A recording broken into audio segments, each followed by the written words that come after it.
What's going on here, man? I'm not really. I'm sorry. I don't even know if I can talk about this one. Let me put a disclaimer here. I'm not a huge fan of He-Man. Didn't really care about it too much, but Shane did. And unlike Kevin, I'm going to be really upfront. I did not watch it when I was young. I didn't run to the television in 1982 and watch He-Man. I wasn't a fan of it at any point. And unlike Mr. Kevin Smith, I'm not going to lie to you and say I was. We have the power. But Shane was a fan. Yeah, I was a fan. So he is going to take the lead on this story. I'm just going to jab in there. Like when two people are fighting, but then that guy's buddy is like randomly just like coming in and like putting a little kick or a smack in randomly. Oh, yeah. But he's staying out of the general trouble. I'm going to let Shane deal with it. Also, I love those guys. Yeah. Wasn't a fan of He-Man. However, I am a fan of Kevin Smith. So with that said, I'm not trying to dog on Kevin Smith, but I think mistakes were made. Shane, take it away. All right. Wish I had my water, to be honest with you. But at least see if I can find some water here. Let's see. This is going to take a little bit. Next time you do that, I'm going to zoom way in on your mouth. It's like 2 days old, so let's figure it out. Okay. So listen, Masters of the Universe came out yesterday on Netflix. It's streaming, and the whole He-Man thing. Now I get it. When I was a kid, I happened to be, 7 in 1980 and 17 in 1990. So those were my learning years, the 80s. And He-Man was my cartoon. It had a young kind of scaredy cat guy who turned into a superhero, and everybody wanted to be He-Man. So, it was cool, and I enjoyed the heck out of it. And then I grew up and I forgot about He-Man and the Masters of the Universe, and I really didn't give it much thought. Then all of a sudden, a couple of years ago, they started talking about remaking it. And there was this whole thing about She-Ra and some weird stuff going on where they were going to like, I don't know, what is it? What do they call it these days? They're going to make it, what's the word I'm looking for, Brian? Woke? Woke, that's it. Yeah, we're going to make it woke. Now, we didn't know what woke was in the 80s. When it was woke, we woke up and went and watched TV. It's about all we could do. And TV so full of hair bands and the end of disco. What was going on in the 80s? I was so young, I don't remember. Yeah, well, a lot of things were going on. A lot of stuff happened. And one of those things that happened was that, the reality, you woke up every day and it just kind of was what it was. But now they kind of want to take these characters and change them and do different things with them. So a lot of people were afraid that it was going to become, they were going to change He-Man and, I don't know, do something with She-Ra and just... She-Ra? Yeah, I don't know. There was a lot of that stuff going on, a lot of fear. But Kevin Smith came out and said, basically, look, this isn't going to ruin your childhood. He was talking about how He-Man was going to be the center of the story, and you guys are going to love it. And so fans kind of trusted him. Well, the show came out, and the first 4 episodes dropped, and it looks like He-Man is not the center of the story. Yeah. It was like a 5-minute setup, but the payoff was fantastic. Yeah. So that's, and in fact, like people feared that She-Ra would end up, He-Man would get taken over for a female version. It looks like what has happened is that He-Man has been upstage for a different character. Teela. Yeah. So Teela has become like the focus of the story, at least in the first 4 episodes. Now, let me say something. It's possible that, because there's still episodes left, it's possible that they're setting up the He-Man story, right, for it to close out in strong for him. So there is that possibility. But I got to tell you, people on Rotten Tomatoes just aren't convinced, because when we first started looking at this morning, the Rotten Tomatoes score was close to 40. Do you know what the audience score is now? 25%. It's down to 25%. 25%. And the tomato meter is 94. Jeez, that disparity. Well, we can talk about the critics look at things a lot differently. Now, from a critical point of view, the artwork is great. In fact, somehow strangely, they made the cartoon almost feel like it felt in the 80s. Right. Like it has the same sort of design quality that they had in the 80s, but it's like updated. It's really weird. Like, look at that Skeletor. I mean, that's, yeah, kind of what he looked like back then. And, you know, ordinarily today it would be just that much more upgraded. Anyways, it has a very feel like the story has continued in that way. And the voice acting is incredible. I mean, the actors that are in this, I mean, let's just go through a few. Sarah Michelle Gellar is playing Teela. Mark Hamill is playing Skeletor. You've got Justin Long playing Roboto. You've got Jason Mewes as Stinkor. That makes a lot of sense. That's yeah, throw him in there. The J for Jay and Silent Bob. Lacey Silverstone, right? Yep. Kevin Conroy. He played the Batman. Yeah, he was the voice of the Batman for years. Okay, you've got Diedrich Bader, who was on Drew Carey and also on Napoleon Dynamite as Rex Kwon Do Karate. Yeah, such an underrated actor. I really, he should be. Oh, this guy from News Radio, bro. Is Jimmy in there? That's the guy from News Radio. Oh wow, okay, cool. Yeah, Office He's Space. Great. He's good in everything. Oh yeah, fantastic. So there's a lot of really great actors doing this, and so I see why the critics would be happy with. They're not really looking at, well, did they stay true to the characters, or is it not woke? Obviously critics don't care about that, and but fans do.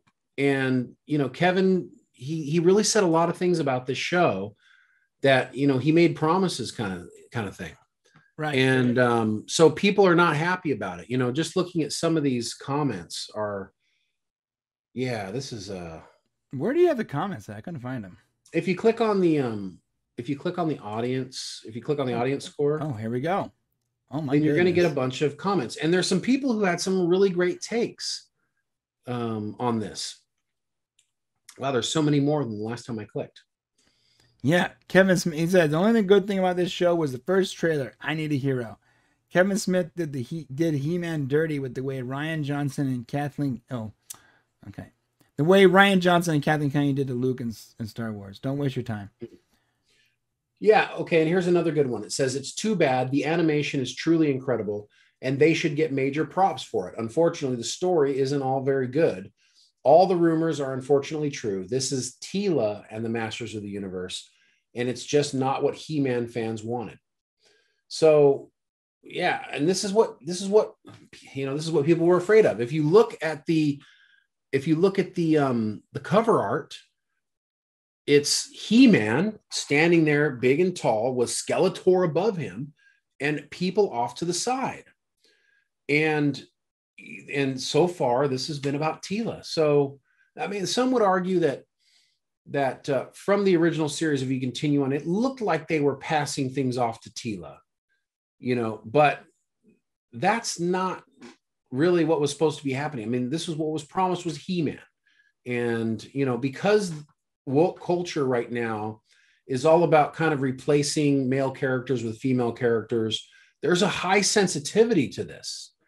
And the fact that it seems like it's happening with this now is just another disappointment. And as you know, Kevin Smith has always had the fans backing. So now what's happening to him? Yeah. Now he's losing his primary source of power, which was the fans. Which is disappointing because, he kind of came from nerd culture, after he had his run. And now he's kind of possibly, selling out the fandom so that he can try to get back into the gig of, directing for the studios. Right. Which, by the way, this is the wrong way to do it. You want to get back in the studio's good graces, you pick the right script. Pick a script that you actually like. Pick a script, a project that you actually did grow up watching, or you are actually interested in the source material, so you can do it justice. And some of those clips of him talking about how he has video where he's like, I don't really like He-Man, like from years ago. There's video out there. The guy does a lot of podcasts and video shows. And then he goes, "Oh, I watched He-Man my entire grind." It's a flip-flopper thing. I get it. He's trying to take a job. He wants the job. But it didn't have to be this. Like, he could have taken a different gig where he actually did appreciate and respect the source material enough to do it justice. And it would have been better for him. And he could have added his own flavor to it or whatever, and the fans would have followed him up. This was just a mistake, man.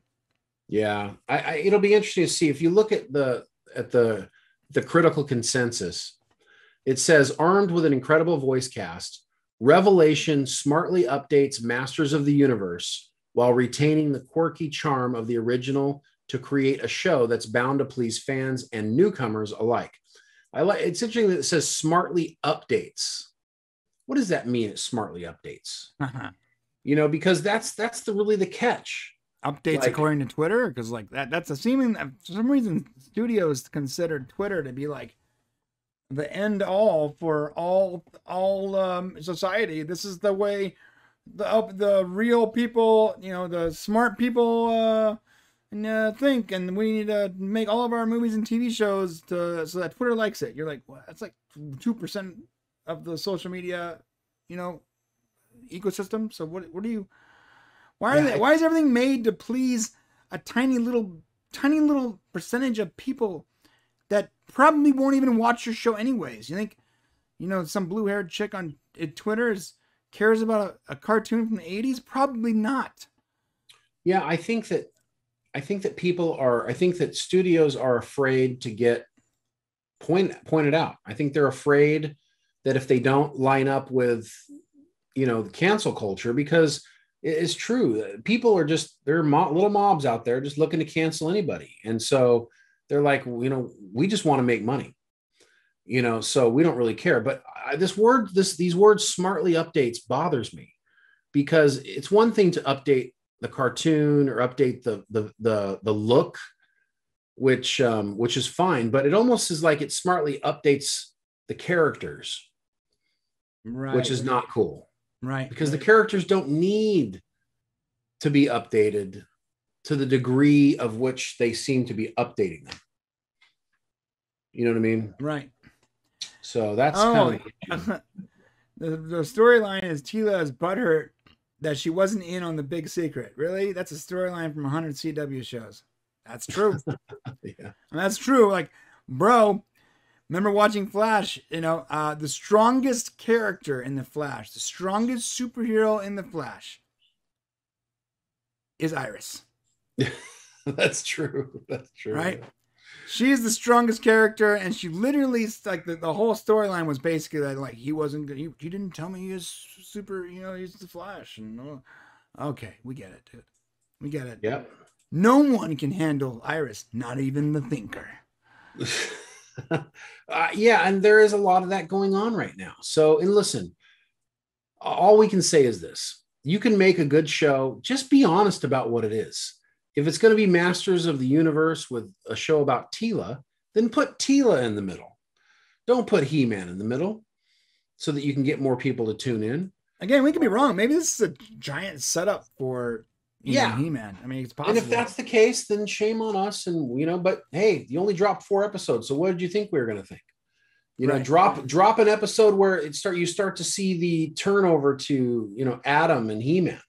Right. Let's see that start to happen. But that's not what happened here. Look at this He-Man was made fun of and teased, and honestly, in this one. Yeah, it's true. Yeah, well, look at this review. Emasculated He-Man for 5 episodes. I didn't want to see that. Yeah. Masterpiece. Loved every part of it. Thank you. Okay. This guy's really trying. Well, I mean, and I'm sure there might be some people that it's fine. Everybody's entitled to their opinion. Sure. I mean, if you like it, we're not making fun of you. We're just saying that it's obviously the majority of the fans again, bro. I mean, what do we say? Right? If 75% of your customers aren't fans, you're gonna go out of business. What does this look like to you? 75%, right? If it's got a 25% score, that means 75% of people that voted, didn't give it a good score. This is my favorite review. 5 out of 5 for the animation, but I wanted a He-Man show to be centered around He-Man. Yeah, that's it. Brilliant. I mean, honestly, that's it. How many reviews are there? Jeez. Lots. Oh my God. It just keeps going. Who the F is T-Lot? You see that? That's funny. Wow, there's a lot of reviews, man. Wow, this goes on for a long time. I'm going to stop, but wow. Okay. Yeah, that's it. That's what we got to say about this. But listen, we could be wrong. Everybody could be wrong here. Who knows? We haven't seen the whole thing. But from what we have seen, it's not looking good. Not looking good. Thanks for watching. To see the full conversation, become a member of the Popcast family. Use the link in the description below or go to our channel and click the join button. Select your tier and we'll see you at the next show.